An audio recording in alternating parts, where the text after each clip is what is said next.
Evolve or Perish. Chapter 13. The Farmer and the Economic System. The farmer is in the strangling grip of an economic system that is committing suicide. The vitality is being crushed out of our agricultural structure just as it has been crushed out of the remainder of our industrial system. The situation is not a new one. We are not at the beginning of a condition which may require serious thinking, but are at the end of a situation that is beyond relief without a drastic change in the fundamental basis on which the economic system operates. The situation which the farmer is facing is not a new one in any way. It has been growing in magnitude for many decades and has passed through a crisis. The stimulants in the form of federal relief are producing a temporary tonic effect, which will be followed by a relapse of most serious aspects. Agriculture collapsed along with the rest of the industrial system because a capitalistic system that has become parasitic and malignant is devouring an excessive amount of the wealth flowing in the farmer's economic circuit. The robbery of the economic circuit produces effects that appear in various disguises: mortgage debts, short-term debts, interest on these debts, increasing value of land relative to the income from the products of the land, increased prices for commodities purchased compared to the prices obtained for commodities raised and sold, increased taxes, etc. The burdens growing out of these factors have been greatly expanded during the Depression, but they were growing to ever greater magnitudes during the preceding periods of so-called prosperity. The weight of a cancerous money structure has broken the back of our industrial and agricultural system. This effect was unavoidable. It was inherent in the nature of the money system imposed on our economic circuit. The present efforts of politicians, financiers, and industrial leaders are designed to minimize the effects of the increasing burden of the money structure without any changes being made in the causes. The very evident cause of the trouble is that the farmer is receiving from the economic circuit less than his just share of the wealth he is producing and contributing to it. To this extent, he is in exactly the same position as the workers in the rest of the industrial system. The cause is the same in both cases. Money that does not and cannot in any way participate in the creation of wealth is taking an ever-enlarging portion of the wealth flowing in the economic circuit. Farmers sell grains, vegetables, fruits, livestock, etc. They buy fertilizer, machinery, building material, sundries, food, clothing, etc. They are receiving smaller and smaller amounts of the things they buy for standard amounts of the things they sell. The eventual result is to make them less able to buy the commodities they need, and this in turn makes them less able to produce the things they sell. They, and the whole economic system, are caught in a frightening spiral. The system must eventually crash. We had a small sample, during the Depression, of what the greater crash is going to be like. Farmers and other workers and producers have been kept in a constant state of deception by the fallacies of low and high prices. The prospect of high prices for commodities pleases the farmer. He sees the possibility of profit. Before he can realize the anticipated profits, rising prices of the commodities he must purchase intervene, and the profits prove to be merely a mirage. Workers who see prices go down look forward to purchase of needed commodities which would not fit into the dimensions of their wages under the higher prices. But they find that before they can realize the benefits of lower prices, wages are reduced, more than proportionately. The long-time trend of the economic system is to give farmers and workers smaller and smaller shares of the wealth they produce. When conditions are studied over a short period of time, a year or 5 years, the trend may not be so evident and may be confused with or disguised by evanescent changes. But when the time period is a quarter of a century or more, the trend becomes undeniable and the inevitable results become apparent. By ignoring intrinsic values and studying relative values, we get truer pictures of the economic trends. In the following table we have the index numbers of the prices of commodities which the farmer buys and which he sells, and the ratio of the prices of things bought and things sold. The truth in these figures is more easily visualized when they are expressed in graphical form, as in Figure 31. The varying prices which farmers have to pay for the things they buy are reduced to unity and represented by the heavy horizontal line at 1.00. The prices which they received for farm products relative to this base are indicated by the black dots, each dot representing the ratio of the average prices for the years indicated. The heavy downward curving line is the trend as shown by the averaged positions of the yearly dots. It will be noted that the only successive group of dots above the line are found in the abnormal war period. The dotted lines enclose the envelope within which the prices oscillate above and below the trend line. The envelope and the trend line show the direction in which the status of the farmer is shifting due to the inherent nature of the economic mechanism. This trend is produced by conditions throughout the whole economic structure, and no manipulations through New Deal relief measures can change this trend. The entirely fictitious benefits to the farmer due to high prices for his products are evidenced by comparison of the data for 1910 and 1919. The index number of farm products prices jumped from 102 in 1910 to 213 in 1919. An increase of 111 points, but the prices of the commodities the farmer had to buy for his farm increased from 98 to 192, or 94 points.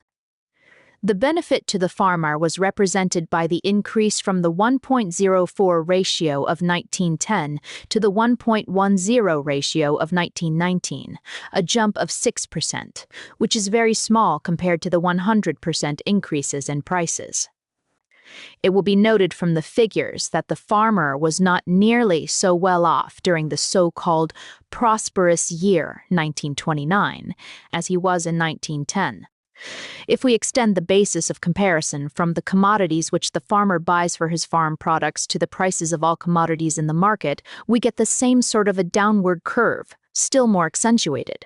We can make a further test of the validity of the trend curve by testing it with a more limited range of commodities, wholesale food prices and wholesale farm products prices. Again, we get practically the same results. The amount which the farmer receives becomes less and less in comparison with the amounts received by those who purchase and process his products. The increase is not chargeable to labor and industry because labor has been receiving decreasing proportions of income just as has the farmer. The economic trend can be tested by the converse of the foregoing. We can take the prices received by farmers for grain as the standard and compare them with the price of bread. The figures charted in an accompanying diagram are: the price of bread relative to the price of grains went skyrocketing, or, to put it the other way round, the price which the farmer received for his grains dropped at an abysmal rate compared to a fixed price for bread.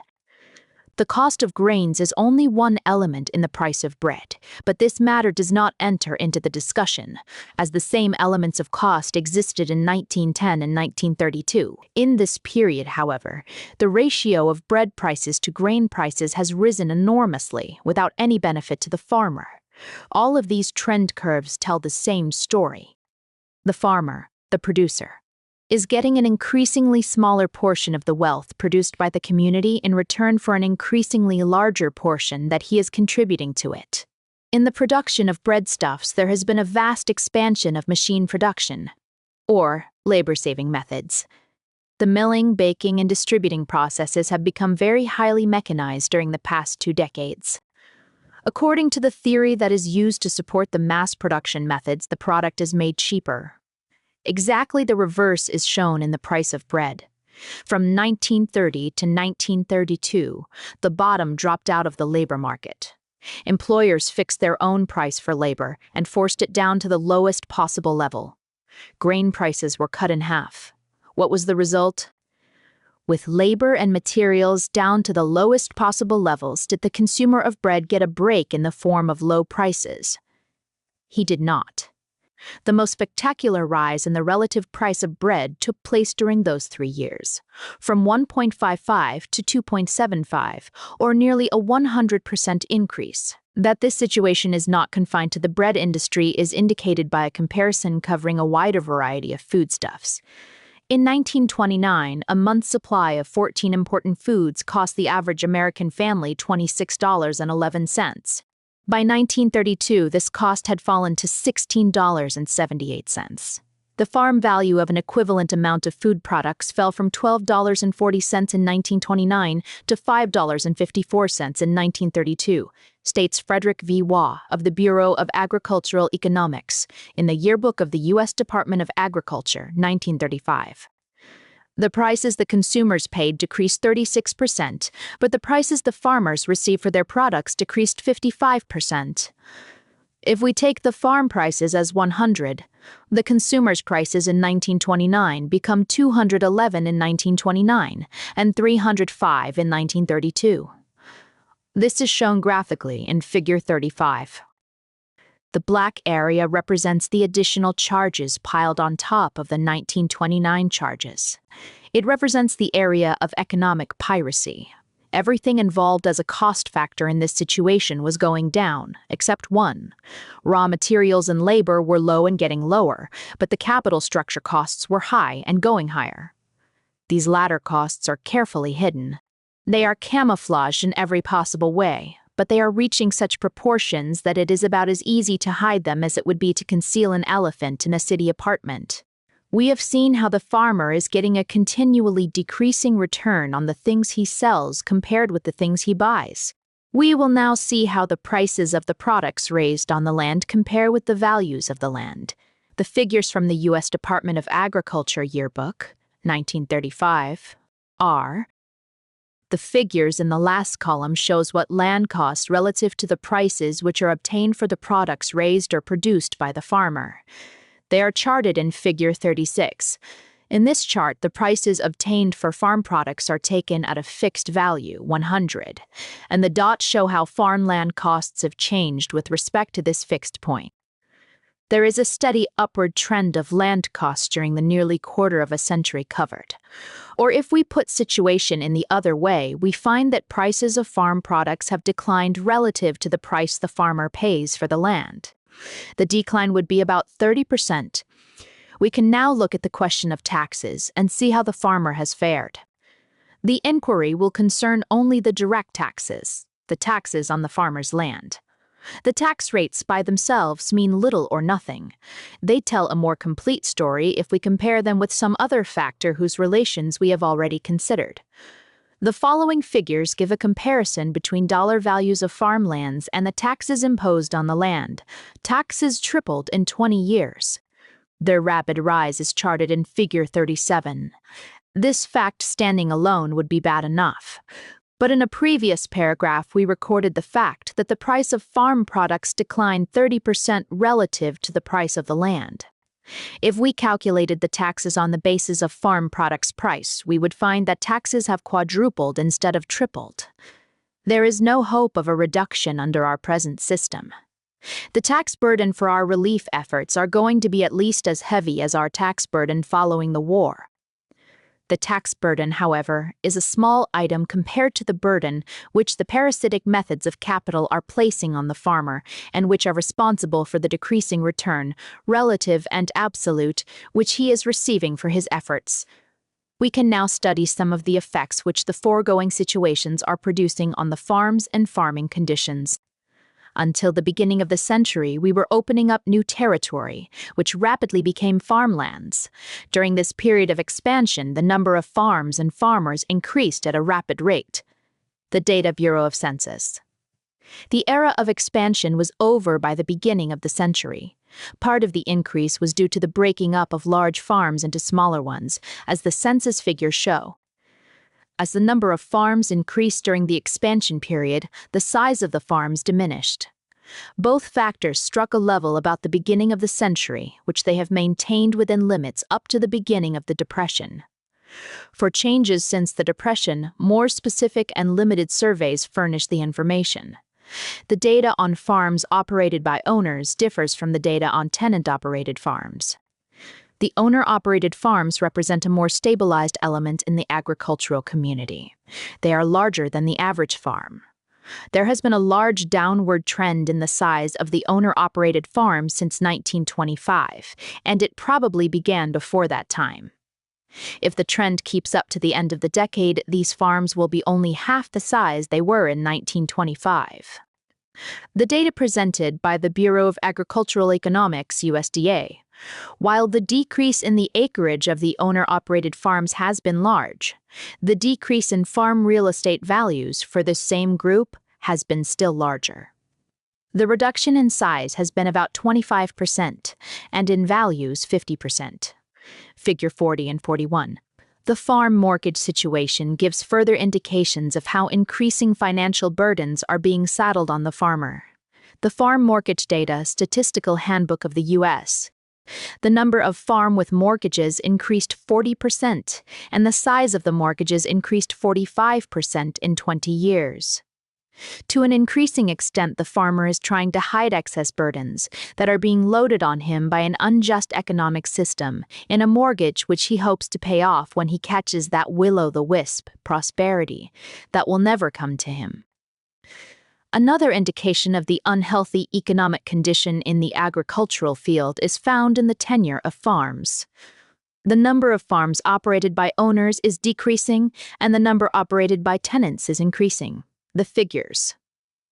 These figures are highly significant: a 21% decrease in farmers owning their own farms, and a 70% increase in the number of farms operated by farmers renting them. The figures show that the possibility of the farmer owning his land is becoming more and more limited, and that the farmers who own their farms are losing them at a rapid rate. They are unable to retain ownership. The present system is slowly but surely taking the farmer's land away from him. The process is going on in so-called good times and bad, and it has no relation to the political complex of the administration at Washington. The solution is not to be found in land banks or federal farm loans. The number of forced sales of farms doubled between 1930 and 1934. These figures apply to the Depression years, but the cause of the forced sales is not limited to these years. Forced sales require a little time for their arrangement. The cause of such a sale existed sometime previous to the sale. We had widespread prosperity in 1929, and for many years before, yet these conditions produced forced sales to the extent of 20 per 1,000 farms, and the Depression doubled the number. The Depression merely accentuated the conditions that are taking the farmer's land from them. A survey of the income status of the farmer during period including good time and bad time years will quickly reveal the deplorable status of our agricultural population. The following table gives the percentage of farmers in the various income classes, the net income being the total income minus cash laid out for commodities necessary for production. Allowance for labor of the farmer and his family comes out of net income.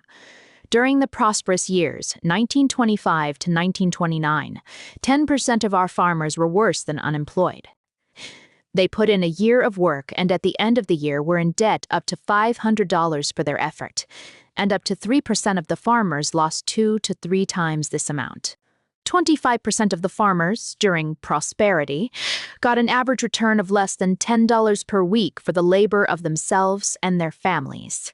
This is far below the income necessary to permit the enjoyment of the American standard of living, even if allowance is made for free rent. More than half of the farmers had incomes of less than $19 per week. Office boys and stenographers, fresh out of school, were getting this amount as a minimum wage during those years, yet farmers were operating establishments up to 100 acres for this return. 30% of the farmers received incomes that were more than office boy wages and less than mechanics' wages. Only 10% of the farmers received income equal to the wages of a foreman or a junior executive in an industrial establishment, $60 to $100 per week. This picture is disheartening enough, despite the fact that it is a picture of prosperity conditions. If conditions are disheartening under prosperity, what might one expect under the Depression conditions? Revolting is a mild term to use. Here are the facts. More than 90% of the farmers received less than $10 per week for their efforts in 1932. The average income for the individual farmers in this group was about $2 per week. More than 35% of the farmers had no income to show for their year's work, and they went into debt up to $10 per week instead. Only 5% of the farmers had incomes equivalent to $18 per week or more in 1932. The average income of the farmers for the years 1925 to 1933, as shown by graphs in Figure 44, is charted in Figure 45. This chart shows that more than 1,500,000, or more than 25% of our 6 million farmers received no income for their efforts during this period but went into debt for their contribution to the community's welfare. They are worse off than the unemployed in industry. This situation stands as a challenge to those who would save our country from the complete crash that is utterly inevitable unless the causes of our difficulties are eliminated. It has been shown clearly that these causes did not develop since 1929, but are inherent in the very nature of our economic system and have been manifesting themselves in significant and increasingly dangerous magnitudes for many decades. The most our Washington Solons have offered as a remedy for this situation is temporary relief in the form of land banks, crop control checks, erosion control projects, and efforts to talk up an enlarged export business to create a demand for farm products. These efforts are comparable to trying to cure a case of scarlet fever by rubbing salve on the rash or treating the symptoms instead of the cause. A wave of nationalism spread over the world after the war, and one of its manifestations was the putting up of trade barriers in an effort to help home trade in each country. This is given as a primary cause of the plight of the American farmer. It is a weak excuse, but it has this advantage. It enables our economists and politicians to bring in the external demon as a cause of our troubles, and thus divert attention from the cause right at home. An examination of the facts in the case will show that the decrease in the export of farm products is not the cause of the farmers' troubles, and that the cause is not of recent origin. We get an entirely erroneous picture of the situation if we examine only the statistics of recent years in the agricultural products export situation. If we examine them over a longer period, we will find that agricultural products have comprised a constantly decreasing percentage of our total exports for more than 3/4 of a century, and agricultural imports have comprised an increasing percentage of total imports. The agricultural imports were largely of materials not produced in this country, rubber, tung oil, etc., and there was no competition between these and domestic products. The export and import figures. These figures, shown graphically in Figure 46, leave no doubt that over 3/4 of a century there has been a constant decrease in the percentage of total exports represented by agricultural products. The percentage has been cut in half, from 80% in the 60s to 40% in the 30s. Note that this is not a development of the past decade or of the post-war period. It is a long-time change that has been working itself out with a decrement that is constantly increasing, and which points to an unavoidable conclusion that we must not depend on exports of agricultural products to provide prosperity for the farmer, but must base all plans for prosperity of our agricultural population on the domestic economic circuit. The foregoing figures applied to the relative values of agricultural exports and imports compared to all exports and imports. We will get a better picture if we compare our agricultural exports with our total agricultural production. The figures. For the quarter of a century covered by these figures, charted in Figure 47, our agricultural exports remained fixed within narrow limits compared to our total farm production, except 1919 to 1920 to 1921, when we had to feed a prostrate Europe, and the mid-Depression year, 1933. The remainder of the period includes the abnormal war years, the abnormal prosperity years, as well as the normal pre-war years. A wide variety of conditions prevailed during this period, yet the portion of the total agricultural products of the country that went into exports remained constant within extremely narrow limits. The trend of the percentage of exports to total agricultural production was downward, but the amount is so small as to be almost negligible. The trend line stands at 17% in 1909 and 16% in 1933. In other words, except for the minor annual variations, there has been no change in the percentage of our agricultural products which have been exported. Yet our politicians and economists who would confuse the issue point to the drop in exports as the cause of the farmers' difficulties. The truth is that the farmer's difficulties are due to causes inherent in our domestic economic structure, due principally to the economic piracy of our finance capitalists.